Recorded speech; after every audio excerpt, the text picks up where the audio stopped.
starting with the overview of metabolism, which is the fourth part. We will be talking about regulatory strategies. So let us share our screen.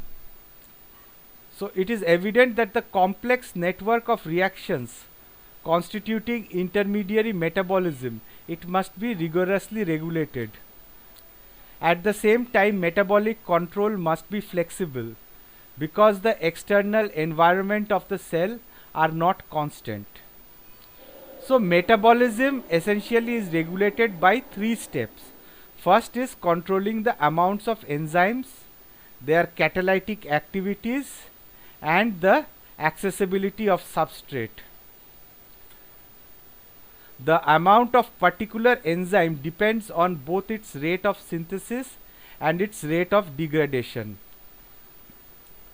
The level of most enzyme is adjusted primarily by changing the rate of transcription of the genes encoding them. In E. coli, the presence of lactose, for example, if there is a lactose in the media, it induces more than 50-fold increase in the rate of synthesis of beta galactosidase. It is an enzyme required for the breakdown of this disaccharide. So we know that metabolism basically is regulated by three factors. The first is the amount of enzymes, second is their catalytic activities, and third is the accessibility of substrate. So first about is the amount of enzyme. So on what does the amount of enzyme depend on? The amount of enzyme depends on the rate of synthesis of that protein, that is the transcription of that protein, rate of transcription, and the translation, and of course the next thing is the rate of degradation, how fast is that enzyme degraded. The level of most enzyme is adjusted primarily by changing the rate of transcription of the genes encoding them. So suddenly if you need lot of that enzyme, for example for a bacteria, what happens in a bacteria is that the rate of transcription increases when a particular condition is met.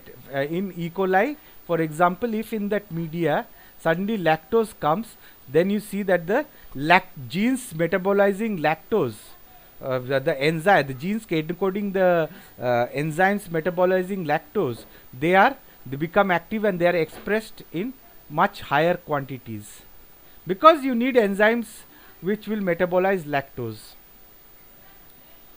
So this is one way where suddenly when there is no lactose, no transcription of genes which will encode proteins which will metabolize lactose. So in E. coli, the presence of lactose induces within minutes more than 50-fold increase in the rate of synthesis of beta galactosidase, an enzyme required for the breakdown of this disaccharide. The catalytic activity of enzymes is controlled in several ways. Now we are going for the next thing. First we had the amount of enzymes. Now we go to the catalytic activities. So how is the catalytic activity regulated? So several ways. The first one is reversible allosteric control. This is especially important.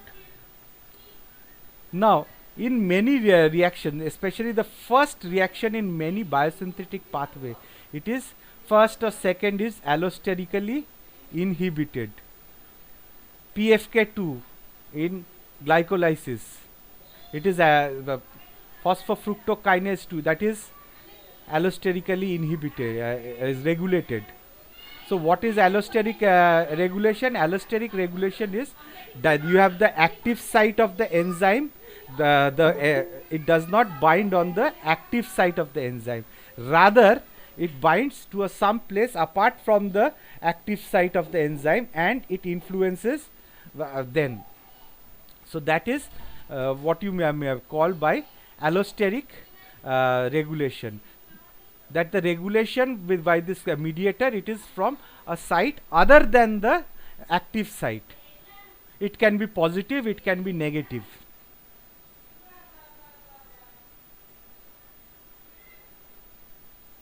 The regulation can be positive or the regulation can be negative.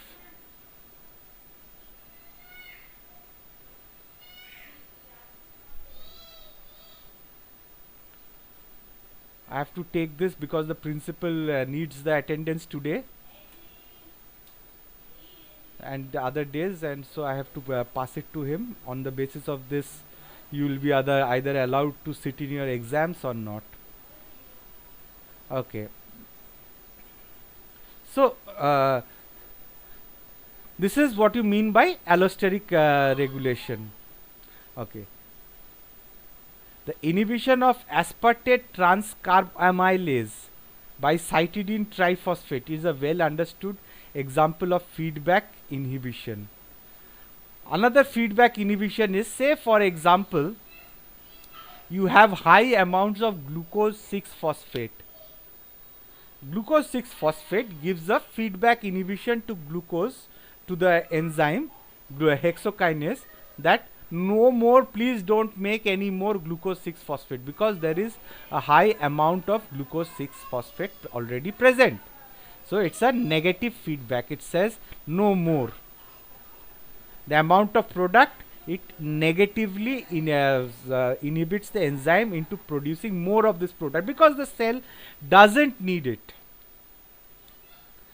So the next one another recurring mechanism, it is reversible covalent modification. For example, glycogen phosphorylase, the enzyme glycogen phosphorylase, it is the enzyme catalyzing the breakdown of glycogen. It is a storage form of sugar. It is activated by phosphorylation of a particular serine residue when glucose is scarce. So this is of common knowledge that phosphorylation and dephosphorylation of an enzyme, it regulates the dephosphorylation and dephosphorylation of an enzyme. This makes that enzyme active or inactive. So that is another step of regulation. It's of common knowledge, we study. The example, of course, we know is of that of glycogen phosphorylase. Then we also have and we know that sites of phosphorylation are the serine and the threonine residues of proteins.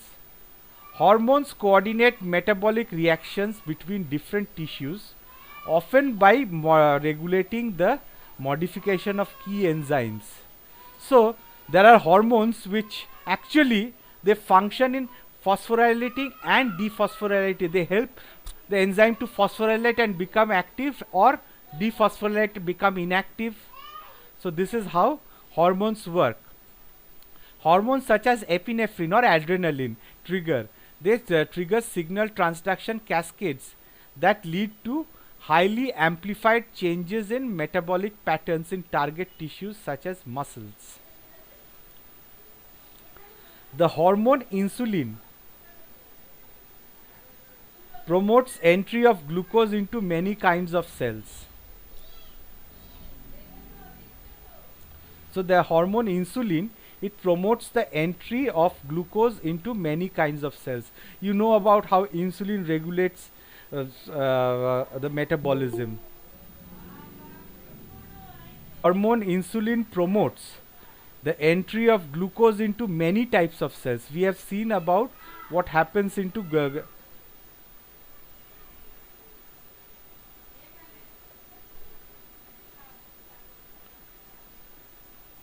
so this is insulin over here. What it does is, these are the insulin receptors which are inactive. Insulin binds to this and makes them active. When the insulin receptors are active, there is a line of signal transduction events which cause gene expression and growth regulation. As a result of which the glucose transporter, this particular channel which allows the entry of glucose into the cell, that opens, and because of this glucose enters into the cell. Glucose utilization plus glycogen lipid protein synthesis takes place because of the when glucose enters into the cell. So people with diabetes, what happens to people with diabetes? The problem with these people are that they don't have sufficient amount of insulin. So because of this there is no the genes required for the transaction mechanism required for opening the glucose transporter doesn't take place, result of which glucose is unable to enter into the cell and it stays in the blood, and you have high blood sugar levels, and high blood sugar levels is diabetes. So this is what happens. Similarly, in the phosphorylation and dephosphorylation, glycogen gets broken down into glucose 1-phosphate with the help of the enzyme glycogen phosphorylase. This is the enzyme. So insulin, the hormone, it works, it dephosphorylates this protein, and this what it does, and you have epinephrine and glucagon. What it does is it phosphorylates this protein.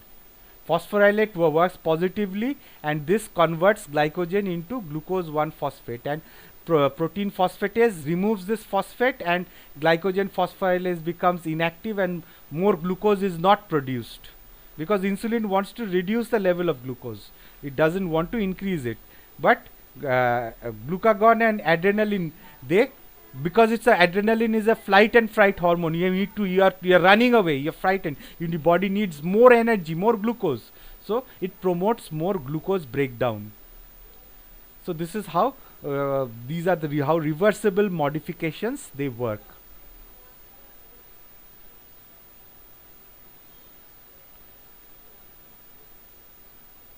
Okay, then we are talking about the third one, the accessibility of substrate.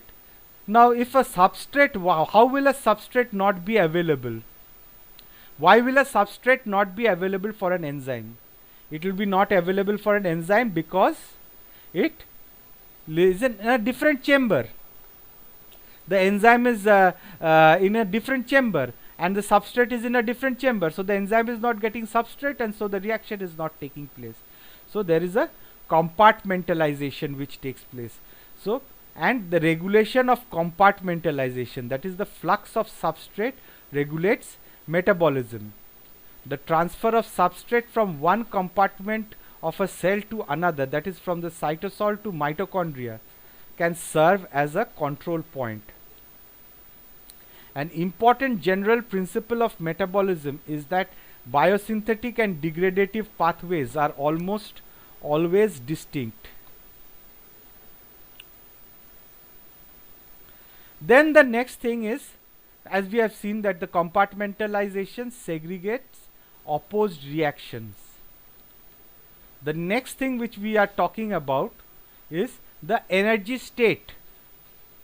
It also determines whether a biochemical reaction pathway will take place or not. Imagine glycolysis. If the ATP levels are high, that means the energy charge of that cell is high. So the cell doesn't want any more glucose breakdown into pyruvate. So glycolysis is prevented. But if the ADP level is high in the cell, that means the energy charge of the cell is low. It needs more energy. So more glucose breakdown and more glycolysis is promoted. So now we go to the next part, which is intermediary metabolism. The intracellular process by which nutritive material is converted into cellular compartments is also is called intermediate metabolism. Metabolism represents the sum of the chemical changes that converts nutrients, that is the raw materials necessary to nourish living cells, into energy and chemically complex finished products of cell. So what does intermediary metabolism do? The food which we take, that is broken down into components like amino acids, carbohydrates, the sugars, and acetyl coenzyme, small fatty acids. So these are the chemicals which are used for anabolism as well as for catabolism. So let's increase the size so that you can see this better. So the food molecules, through digestion, they make simpler molecules. Absorption, amphibolic pathways, that is both metabolic and catabolic together, are known as amphibolic. You have on one side anabolic pathways and on catabolic pathways. Anabolic pathways create proteins, carbohydrates, lipids, and nucleic acids. Catabolic pathways break it down into carbon dioxide and water. So these are the three major categories of metabolic pathways. So metabolic pathways are carbohydrate metabolism, amino acid metabolism, and lipid metabolism. These are the three major intermediary metabolism pathway. So let us talk about carbohydrate metabolism. In carbohydrate metabolism, pyruvate and lactate are formed in mammalian cell as a result of oxidation of glucose by glycolysis. So from your diet, glucose enters.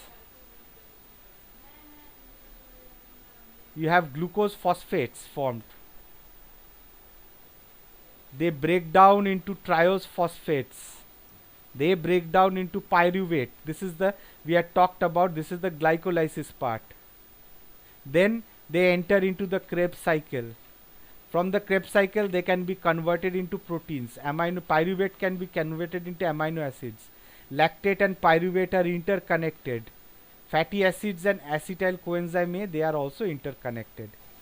So this is the schematic representation of carbohydrate metabolism, showing the major end products. So these are the, and of course from glucose phosphates, anabolic reactions will produce glycogen. So this is an catabolic, ultimately you have carbon dioxide and water being produced in the anabolic end points.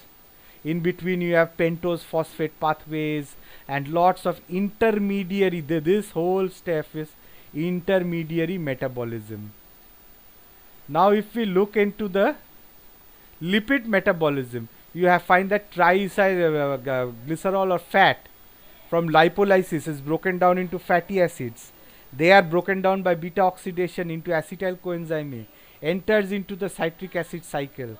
Carbon dioxide and H2O are formed. Acetyl coenzyme A from lipogenesis can reform fatty acids. They from esterification they can again reform triacylglycerol or fat. Through other pathways they can go to formation of cholesterols. They can go to the pathway of steroids. They can form ketone bodies. Carbohydrates and amino acids, they are the fatty acids present over here.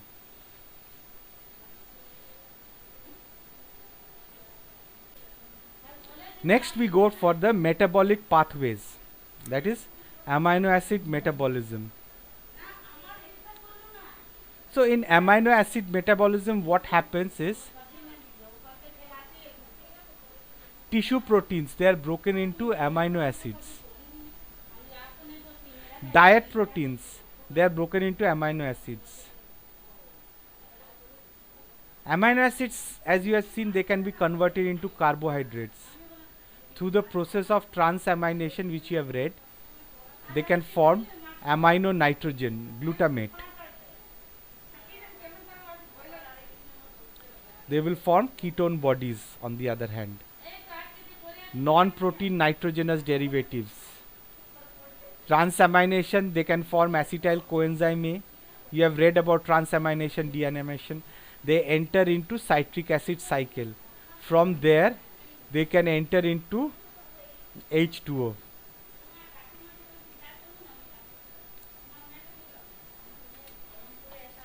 And carbon dioxide is released in this process.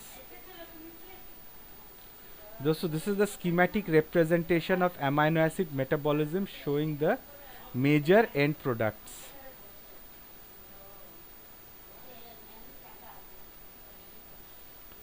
So these are essentially the different steps which you can see in a particular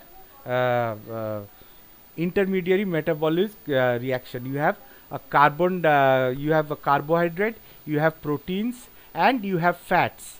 They are all fusing in one cycle, and that intermediate cycle is the Krebs cycle. So these are the different figures of it. All these notes have been already given to you people, and with this I will sort of end my class. Tomorrow also at 11 o'clock I will be taking the class on biological oxidation. So with this I stop sharing, and kindly I will take some questions. If people have got questions regarding this, kindly ask me. I'll be happy to answer them. Monidipto, Shambhavi, others, questions regarding intermediary metabolism? না sir বোঝা গেছে।